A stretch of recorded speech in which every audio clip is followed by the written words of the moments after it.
This video is to talk about the stats, the augments and abilities that you would want to go for. It's going to break it down to reasons, things to consider, all that jazz. You can look in the description for the time skip.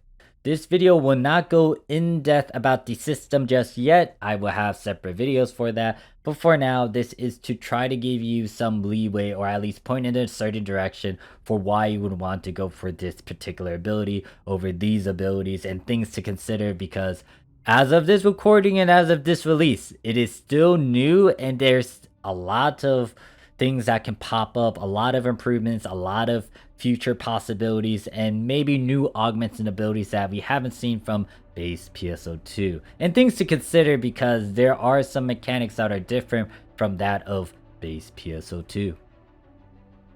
What are augment ability? You will hear these two words hand in hand. They are the same thing, it just means stats. The reason why you would hear augment is if you were playing on global. If you hear ability, you might hear it on Japanese. If you hear the word affix as well, that's more on the Japanese side. Either way, it's just stats.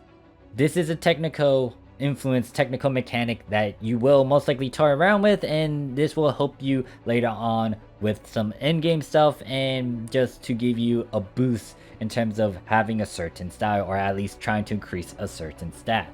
So there are certain augments and abilities out there that will increase your power variance, your damage resist, your HP, your PP. There's a number of things. But that is pretty much it when it comes to the definition of augment ability. With that out of the way, you might be saying, okay, Morph, how exactly am I supposed to know what stat to go for?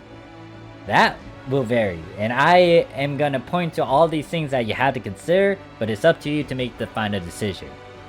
There's a number of things that can influence your final decision, or at least why you would want to go for a certain ability.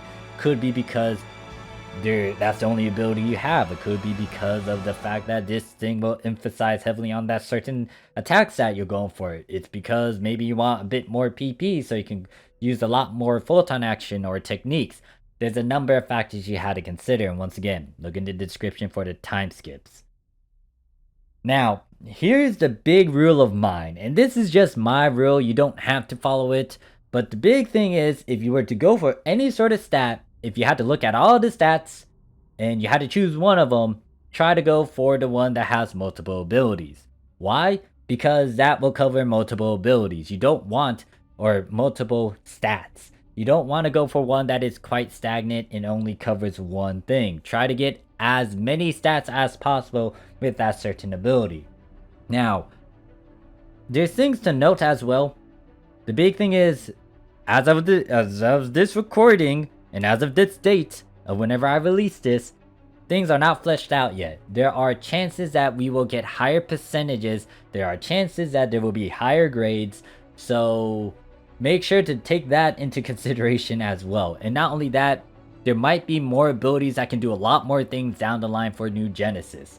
So some of these abilities may only be in New Genesis. Some of these abilities aren't even from base PSO2 that converted to New Genesis. There are some abilities that are just going to have higher percent stats compared to that of what you're seeing right now. So keep that in mind. And because of the grades, I mentioned them. Grades are pretty much, if you look at a certain ability, you will see a Roman numeral. So you might see a 1 or an I. You might see a 2, which is 2 I's. You might see a 3, which has 3 of them. If it's a 4, you will see an I and then a V together. So here's the thing about those grades. They will give you a lot more boost in that particular stat. And they might give a bit more in terms of other stats as well.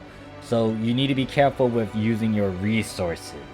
But anyways, with that out of the way, the big rule of mine is try to go for abilities that can give as many things. But another rule of mine is don't be too hyper focused on augments and abilities, because of all the things you want to consider and note when it comes to actual combat, augments and abilities are the last thing you want to worry about. You want to fine tune your actual playstyle, your actual class, actually know what the ins and out of your class, know your opponent, know what to do against said opponent, know your iframes, know all these things. Also toy around with like getting the right equipment for the job as well. And then you worry about augmenting affixes. These things are at the very end of the to-do list in terms of trying to flesh yourself out in combat and just being good at the game. Augments and abilities is the last technical sort of thing you would want to toy around with when you have nothing else to fall back on. So another thing to note following up that point is point number 3, I guess, which is to talk about how you shouldn't be obsessed with the battle power level number. Even though some augments and abilities will influence that, go for abilities that will help you in combat, because that thing is just a number. You in a natural fight don't rely on that number. That number doesn't mean jack shit. Well, it means something because you need to get into certain content with it, but that does not influence your actual power level or your actual fight. You need to use whatever you have available to you, like once again, knowledge, knowing your skill tree, knowing your build, knowing how to capitalize on it, knowing your equipment, knowing your potentials, knowing all these various things other than that number. So augments and affixes should hone or at least refine some of the stats that you really want to emphasize on, or at least help you complement that certain style that you have. If you're going crazy with attack and you want cooldown reduction, a lot of PP and a bunch of attack, then try to emphasize on those stats because that is your certain playstyle. If you want to go defensive, you want to be tanky, you don't want to die, you don't want to have a bunch of status elements inflicted on you, then go for those particular stats. And once again, the later points we'll be going further into this sort of discussion and showing you some things to note. If you want to skip those certain things after hearing this quick summary of those 3 important points, look in the description for the time skips. This is going to go into the specific details of things to note when it comes to going for certain abilities, factors you want to consider, note. Let us talk about some new Genesis stuff, because when it comes to new Genesis, there are some abilities that will influence, well, there are some things that will influence what you would want to actually affix. The big thing I will highlight is the preset abilities. The preset abilities are orange abilities you see away from the abilities you can put onto your weapon and unit. It will be found in the upper right area of the item detail. These preset abilities, there's only a few of them right now, but there could be more of these later down the line. Not only that, with these preset abilities, they have a bit of a higher percent and they can be very specific. It's just that these preset abilities cannot be tampered with. You cannot increase their level and you cannot transfer them here and there. So these preset abilities can range from level 1 to level 5 being the max, and you would want to go for that. So the thing is, if you're farming and you find a certain weapon and unit with a certain preset ability, you can use that to your advantage because it's built in. They might do something down the line where you can toy around with this, but for now, preset abilities are only on certain weapons and units that drop with it. So if you were doing a quest, let's say the urgent quest, emergency quest, where you killed like Next, for example, and you get a level or weapon rarity, weapon 4-star rarity weapon. Yeah, I actually said weapon twice in that sentence. But pretty much, let's say you got a weapon that's at a 4-star and it has a preset ability at level 5. You would want to hold on to that. You could sell it for a lot depending on what the preset ability is, but you can hold on to that and you can work with that and then have more certain abilities that stack on top of that preset ability. Another thing from New Genesis you would want to make note of, damage variance. If you look at the item detail, the second tab, you will see that there's a certain percent number. You will see that it will have X all the way up to 100. 100% means that's the max variance that I can do, and then that other percent number, that's your minimum percent damage. So when you look at PSO2 weapons, most of them are pretty high. When you look at some New Genesis weapons, some of them are quite low, or they're at 75%, which isn't bad, but here's the thing. The higher that number is, the better, because that will slowly diminish that variance range. If you have a high variance, that's not good, because that means it will range within those certain, minimum and maximum number. So if it was 75% to 100%, there's a 25% gap compared to that of a 80% to 100%. There are abilities, augments, that can fix this, and once again, depending on the certain rarity, it may not be a huge issue. I think 4 stars have a high variance compared to that of the 1, 2, and 3 star from New Genesis. It's just that you may want to consider this function because it wasn't a big deal back in PSO2. It may not be a big deal later on in New Genesis, but that is something to note because we didn't have that sort of number in base PSO2. This point isn't anything new, but it's something to consider. You can think about it on a logical sense, but then you can also think about it in whatever you're doing with said class and how you are going about certain things. The first one that I'm going to talk about on the screen, you see that I'm staring at the main class. I'm just staring at that main class that I leveled. So I'm looking at, on the screen, I think it's like my fighter, and then there's some other classes that I leveled up on different characters, which is at level 20, at level 19 for Force and with Ranger. Like, if I look at the base stats alone without any sort of equipment, that can hint at what I could capitalize on, emphasize on, and I could go for, if I was playing Hunter main, for example, maybe HP and defense. Or if I was going anything with Gunner, I could most likely try to cover a bit of stats here and there, especially in HP if I want to. But here's the question. Do you really need it? This is where it goes into what are you doing exactly in terms of your combat and how well are you playing certain things. If I were to take, for example, Gunner, I'm well versed. Well, I'm not really an expert or master in said class because I still do some basic stuff with it, but at the very least, I know my iframes. I know that the S row, and I can try to time. I know the S rows, and I can try to time the S rows to evade. So I'm working on that. I'm not 100% confident with it in terms of fighting against certain enemies, but I am working on it. So do I really need to rely on HP and defense when I have something like that and I could capitalize more on my attack more than defense? This will vary. You also have to consider other factors when it comes to some things. For example, your skill tree. I'll go back to the logical sort of approach. If you have certain skills in your skill tree, you may not want to, and if you get them and you use them, you may not want to capitalize on those certain stats or abilities. For example, if I play fighter, there's a certain skill called limit break. This thing, compared to way back then in base PSO2 where it took a good portion of your HP, this makes you a bit squishy, or I forgot what the percent was. It's gonna make you vulnerable. And that's not gonna help you if you have that and then you have HP and defense when you're already squishy. You can counteract it and try to increase it, but do you really want to do that when you want to maximize on that damage? And the point of using a limit break is to maximize on that damage. It's not so you can back away from it. If you don't get it and you go for some other build, then that can be a different story. But as of this moment, like, if you get limit break, that's what you're trying to do. You're trying to go ham on the damage.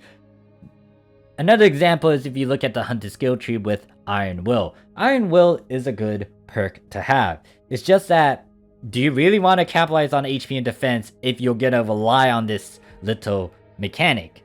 Now, I would say avoid relying too much on certain things. It can range from skills to abilities and all that, but that's just something to note and something to kind of work on and train in. But the thing is, if you do have Iron Will, do you really need to capitalize on like HP and defense when you could try to go crazy with the attack and use that as a clutch? It varies. It depends on how you think about it and how you break it down, and then ultimately what you really want. Don't get me wrong, it is nice to have HP and some general stats because it's a general stat, but you want to try to maximize and emphasize and complement whatever you're doing in combat more than trying to appeal to certain things. And once again, you might be in a situation where you don't have the best of things and you have to work with whatever you have. Then so be it. I'm not gonna say otherwise, but consider all these different points and factors before finalizing some things in New Genesis, especially in terms of augments and abilities. Alright, so this topic I kind of brought up every now and then with some of my previous videos. If you want to skip it, look in the description for the time skip. Let me talk about PSO2 gear because a lot of people still bring up that sort of talk and debate and argument and stuff, and some people have done a good chunk of test runs with it. And even though the New Genesis gear is definitely technically better there's still some things to note in why some of the PSO2 gear is still better. It depends on the abilities, it depends on what got carried over, it depends on these slots, it depends on these things.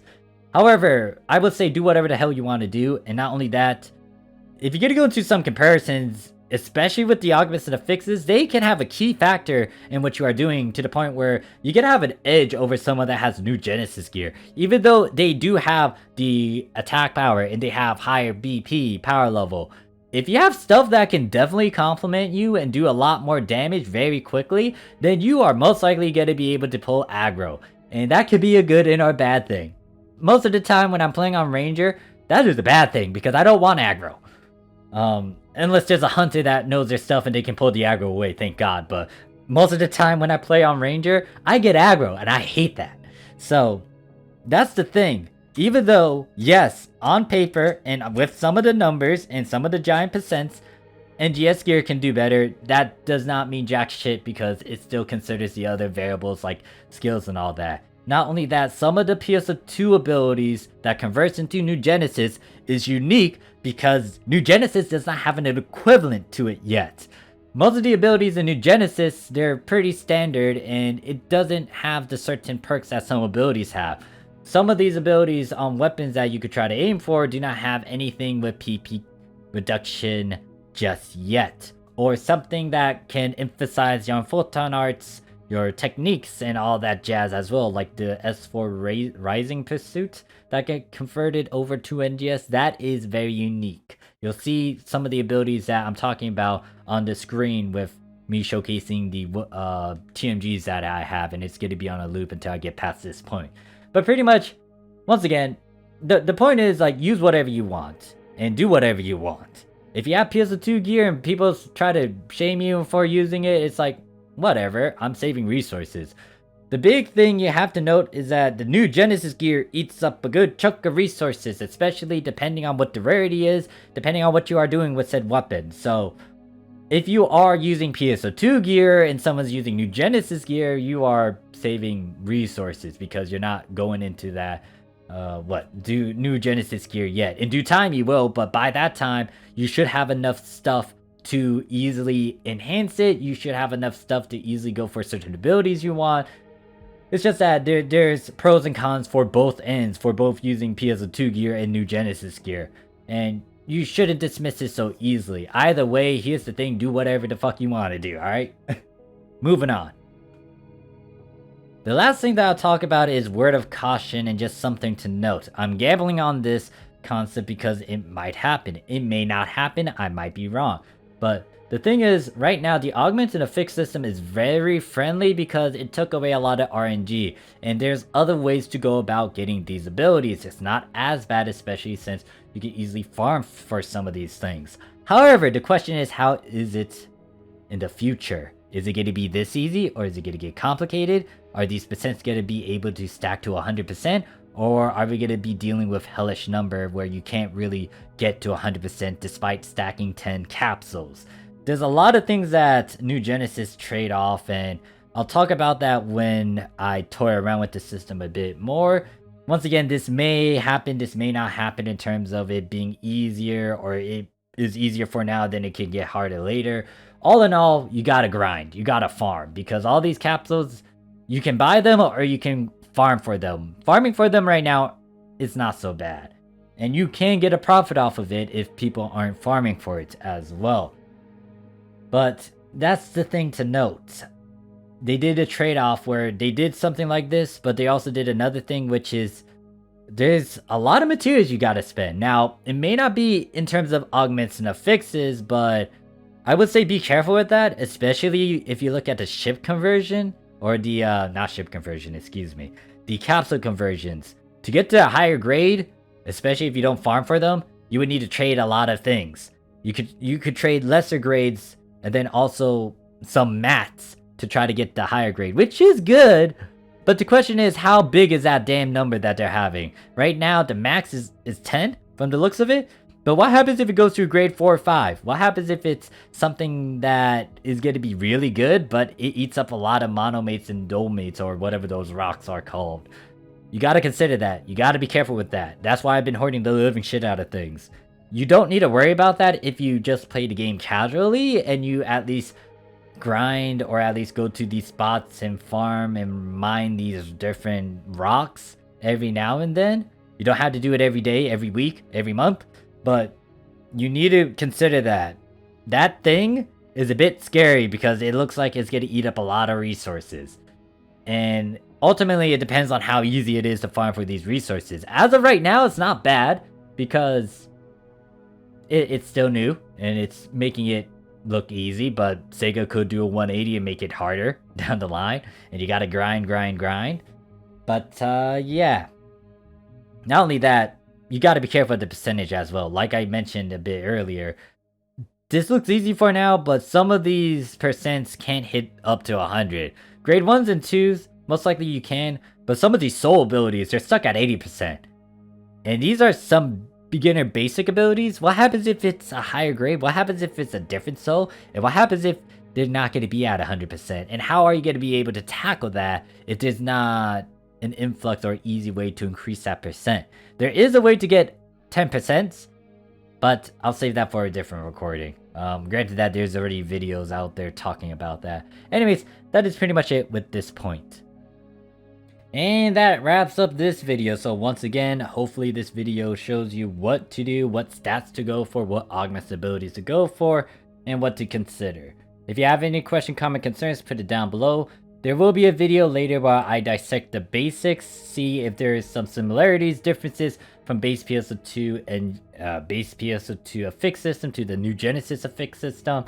I'll break it down in very layman terms, or like I'll dissect the living shit out of it. So look forward to that. But anyways, that is it with this video. I know that I didn't make a video stressing out what stats to go for back in base PSO2. I did talk about the concept and what you had to do and the various approaches to it. But I want to make sure that I cover the basis and at least talk about how to approach this, because it doesn't take a rocket science to figure this out. But at the same time, it's up to you to figure out what you really want. If you want to go for HP PP, so be it. But if you want to go for very specific things that does boost up like cooldown reductions or give you a lot more attack power and all that, or maybe try to go for all these things, then there are ways to do it. It's just that, once again, give it some time. Not a lot of stuff is fleshed out just yet as of this recording. And not only that, it's just that, once again, you would want to try to go for abilities that can give you as many perks compared to just going for an ability that only gives you one thing. But all in all, do what you want to do. Thank you guys for watching. I'll see you guys at the next one. Peace.